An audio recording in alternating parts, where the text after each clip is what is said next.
tegmasang katta ko'cha. Guling boshingda qolsin. Aka, bu qo'polligini qarang, sizga to'g'ri kelmaydi. O'zing jahlni chiqarding-ku. Ishoning bo'lmaydi. Men o'zim sizga onam bilan zo'r qilib topib beraman. Ismingiz nima edi? O'g'loy. Akammi? Maylicha faqat qiz tug'ilgani uchun ismim O'g'loy. Demak, sizlarga o'g'il tug'ilganmi?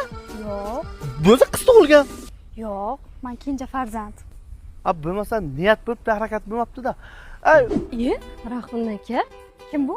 Sizni-ku bilmadim, men tegadigan qizlariman. Siz aldanganlar ro'yxatidamisiz? Aldayapti. Siz lag'monchi ekansiz. Aka, bo'lmaydi bu. Men o'zim bilaman qaysi bo'ladi, bo'lmaydi. Yo o'g'il bola o'ylansa, yo opasi, yo singlisi tanlab berish kerak qiz bolani. Assalomu alaykum Rahmon aka. Bu yog'im zapaskami deyman? Kim bu? Singlim bu. Bular hammani singlim deydilarda o'rab oladilar. Siz 6-mi, 7-mi singillarisiz?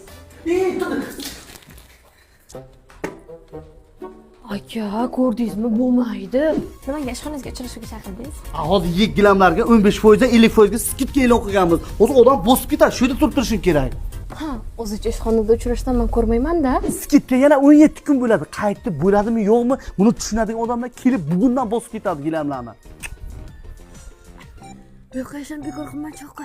Qaytib bunaqa joyga yashamayman. Mana shunaqangi premium darajadagi Eron gilamlari deysizmi? Yo'qida mana bunaqa gilamlar kvadratini 38 ming so'mdan qilib tushirib qo'yganmiz. Sen nima qilib yuribsan? O'zingiz nima qilib yuribsiz menga xiyonat qilib?